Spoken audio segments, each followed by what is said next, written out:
Hello students, welcome to study biology. आज हम लोग देखने वाले हैं फोटोसिंथेसिस पार्ट 1 के ऊपर। इस चैप्टर के लिए मुझे डिमांड आया था, कमेंट आया था कि आप फोटोसिंथेसिस के ऊपर एक वीडियो बनाएं, तो उस कमेंट के ऊपर मैं ये वीडियो बना रहा हूँ। तो चलिए बिना देर किए इस वीडियो को शुरू करते हैं।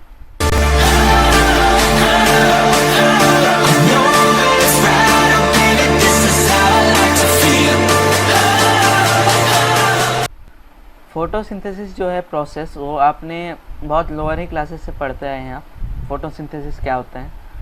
तो फोटोसिंथेसिस जो है वो प्रोसेस है प्लांट्स का, वो अपने फूड को तैयार करते हैं, वो अपना फूड बनाते हैं। ठीक है, आप जानते हैं कि प्लांट्स जो है वो ऑटोट्रॉप्स हैं, they make their own food. तो वो अपना फूड बनाते हैं इस प्रोसेस के हेल्प से। ठीक है, कौन से प्रोसेस से? फोटोसिंथेसिस से। उनका प्रोसेस हो जाता है फोटोसिंथेसिस, इसी के हेल्प से उनका टोटल खाना जो है वो तैयार होता है, फूड वो इसी प्रोसेस से बनाते हैं। तो इसके लिए उनको ज़रूरत पड़ती है कार्बन डाइऑक्साइड, जो हम एक्सहेल करते हैं, उनकी ज़रूरत पड़ती है।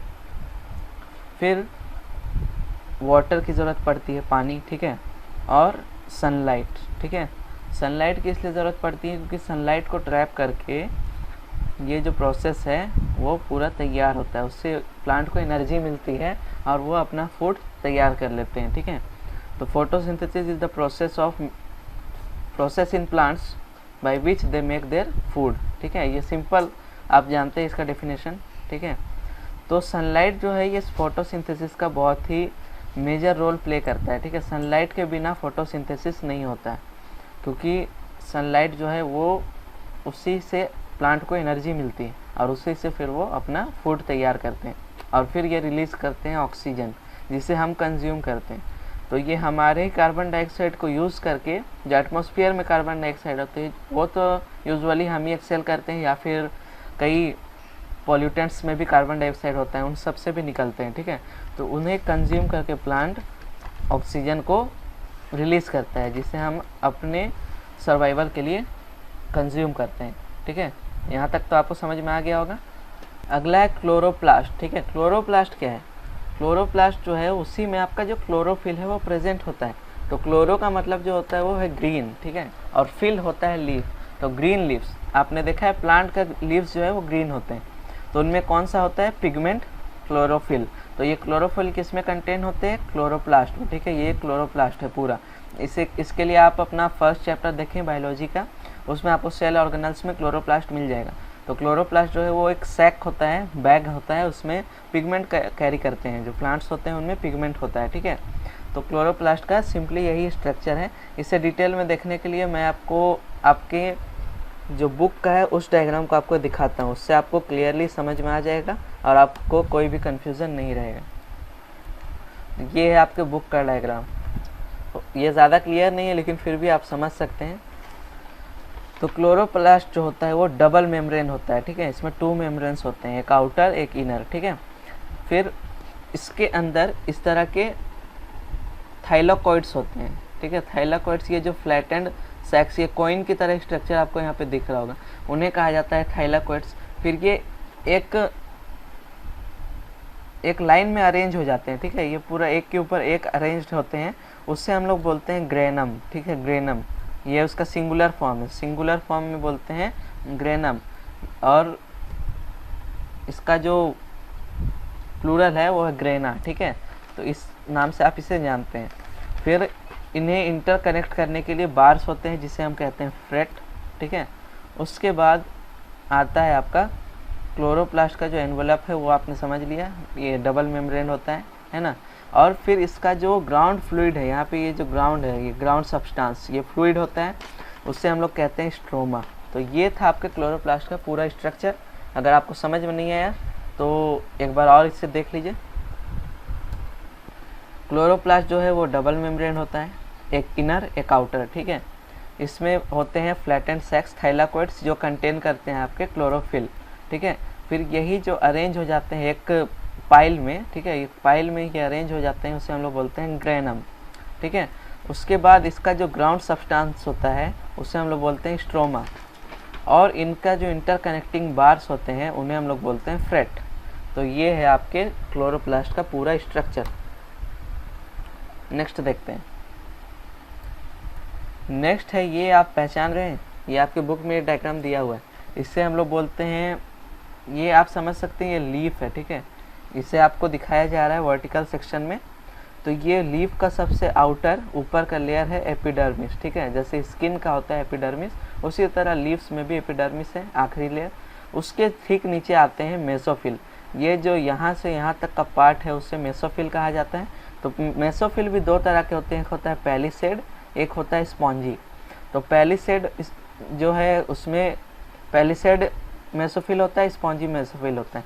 तो इन्हीं मेसोफिल्स में मेन जो फोटोसिंथेसिस है वही आपका होता है, इसी में आपके सारे प्रोसेस जो हैं वो कंप्लीट होते हैं।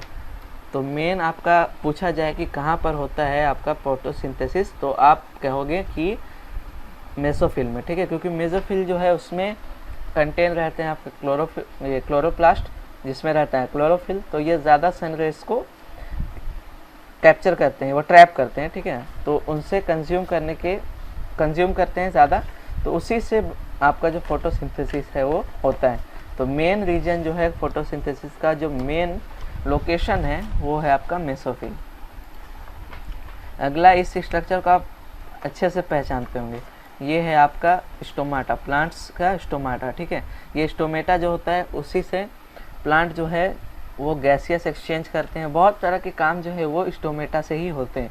ये CO2 का अंदर लेना, ये भी उसी से होता है, ये ट्रांसपिरेशन होता है उसी से होता है, ठीक है। स्टोमेटा जो है वो बहुत ही इंपॉर्टेंट पार्ट हो जाता है प्लांट के लिए। तो इसके ओपनिंग और क्लोजिंग के पीछे दो थ्योरी हैं, ठीक है, दो थ्योरी हैं। अभी न्यू थ्योरी आया है आपका, रिसेंट थ्योरी, जो है पोटेशियम आयन थ्योरी। इसे आप समझे, ध्यान से समझे, मैं अच्छे से यहाँ बता रहा हूँ, आप ध्यान देंगे तो बिल्कुल इसे समझ जाएंगे। तो पोटेशियम आयन थ्योरी जो है वो अभी रिसेंटली आया है, ठीक है, ये न्यू है। ओल्डर था आपका शुगर कॉन्सेंट्रेशन थ्योरी, ये ओल्ड है, ठीक है। अभी आपका नया आ गया है पोटेशियम आयन थ्योरी, ठीक है। तो इसे आपको अभी समझना है। तो कहा जाता है कि जो मिनरल्स सॉइल में जो वाटर होता है वो प्लांट लेता है, ठीक है, तो उसमें मिनरल्स भी आते हैं, जैसे कि पोटाशियम हो गया, फास्फोरस हो गया, एटसेट्रा, ठीक है। इन मिनरल्स को प्लांट्स जो है वो लेते हैं, ठीक है। उसके बाद जो पोटाशियम आयन जो है वो पंप किया जाता है किसके द्वारा, ATP, जो ATP होता है प्लांट में, ATP आप जानते हैं वो स्टोर हाउस है, पावर हाउस है प्लांट सेल्स के लिए, ठीक है। तो वो जो है अपना जो एनर्जी होता है उसे यूज़ करते हैं पोटाशियम आयन को पंप करने के लिए, ठीक है। वो पोटाशियम आयन को पंप करते हैं किसमें, गार्ड सेल में, ठीक है। ये गार्ड सेल में जैसे ही पोटाशियम आयन पंप होते हैं तो ये जो प्लांट है, जो प्लांट सेल है वो जो है वो टर्जिड हो जाता है, ठीक है। क्या हो जाता है, टर्जिड। वो क्यों होता है, क्योंकि जो ये पोटाशियम आयन है वो आपके गार्ड सेल्स को हाइपरटोनिक बना रहा है, इसलिए जो वाटर है वो अंदर की तरफ मूव कर रहा है। जो इसके बाहर में जो होता है वहाँ पे वाटर जो है वो ये है हाइपोटोनिक है, ठीक है, इसमें सिर्फ वाटर है। और जो पोटाशियम आयन है वो अभी कहाँ मूव कर गए हैं, आपके गार्ड सेल्स में, ठीक है। तो गार्ड सेल्स में जब मूव कर गए हैं तो यहाँ पर का जो वाटर होगा वो कहाँ मूव करेगा, अब गार्ड सेल्स की तरफ, क्योंकि ये जो है वो अब हाइपरटोनिक हो गया है। इससे फिर आपका जो गार्ड सेल है वो टर्जिड हो जाएगा, और टर्जिड होने के बाद ये ओपन होगा, फिर इसी का ऑपोजिट काम होगा, पोटेशियम जो है वो बाहर चला जाएगा, तो फिर वाटर भी जो है वो भी बाहर चला जाएगा। तो इस तरह से ये पूरा प्रोसेस रिपीट होते रहता है, ठीक है। यही आपका जो ओपनिंग और क्लोजिंग होता है स्टोमेटा का वो रेगुलेट करता है, ठीक है। और पुराना जो शुगर कॉन्सेंट्रेशन थ्योरी था वो भी इसी तरह का है, ठीक है। उसमें लेकिन ATP सब जो है, ATP का जो मैंने अभी आपको बताया कि ATP यूज़ करके वो पोटाशियम आयन को पंप करता है, तो ये अभी नए थ्योरी का है, ठीक है, पोटाशियम आयन थ्योरी का है। लेकिन शुगर कॉन्सेंट्रेशन जो थ्योरी था वो बहुत ही सिंपल था, ठीक है। उसमें सिंपल था कि शुगर जो है वो आपके गार्ड सेल्स में मूव करता है तो ये हाइपरटोनिक हो जाता है, फिर वाटर जो है वो गार्ड सेल्स में मूव करते हैं, जिससे ये ओपनिंग और क्लोजिंग होता है। ठीक पोटाशियम थ्योरी की तरह ही था शुगर कॉन्सेंट्रेशन थ्योरी, मगर उसमें आपका एनर्जी ATP उन सब का कोई भी जिक्र नहीं था, वहाँ पे आपका मेंशन नहीं किया गया था, ठीक है। ये आज का लास्ट टॉपिक है पार्ट 1 का। ये लास्ट टॉपिक आप अच्छे से समझ लें, light reaction and dark reaction. तो ये लाइट का मतलब हो गया जो सनलाइट के प्रेजेंस में होगा। डार्क रिएक्शन आप क्या समझ रहे हो? डार्क रिएक्शन यानी कि ये अंधेरे में नहीं होगा, मीन्स इसे लाइट की ज़रूरत नहीं है। लाइट रिएक्शन को कहा जाता है लाइट डिपेंडेंट फेस, मीन्स ये लाइट पे डिपेंड करता है, ये फेस जो है वो पूरा लाइट पे डिपेंड करता है। लेकिन जो डार्क रिएक्शन होता है वो लाइट इंडिपेंडेंट है, मीन्स उसको लाइट की ज़रूरत नहीं है, वो बिना लाइट के भी जो रिएक्शन है वो वहाँ पे होते रहता है। ठीक है, ये है आपका लाइट रिएक्शन और डार्क रिएक्शन के डिफरेंस। तो लाइट रिएक्शन क्या होता है? लाइट रिएक्शंस जो है वो पहले कहाँ होता है वो समझिए। लाइट रिएक्शन होता है आपके थाइलाकॉइड्स में। ठीक है, थाइलाकॉइड्स जहाँ पे आप क्लोरोफिल होता है, तो वो सनलाइट को एब्जॉर्ब करता है, फिर वहाँ पे जो फोटोसिंथेसिस का प्रोसेस होता है H2O एब्जॉर्ब करना और ऑक्सीजन को रिलीज़ करना, वो प्रोसेस होता है आपका किसके प्रेजेंस में? लाइट के प्रेजेंस में। कहाँ होता है? थाइलाकॉइड्स में। ठीक है, ये है लाइट रिएक्शन। अब यहाँ से आप डिवाइड कर लो, यहाँ पे आप देखो अब डार्क रिएक्शन के बारे में। ठीक है, डार्क रिएक्शन जो है उसमें CO2 को कंज्यूम करता है। ठीक है, CO2 कंज्यूम किया है ना प्लांट ने, उसके बाद ये जो शुगर है उसे रिलीज़ करता है, और ये कहाँ पे होता है? स्ट्रोमा में।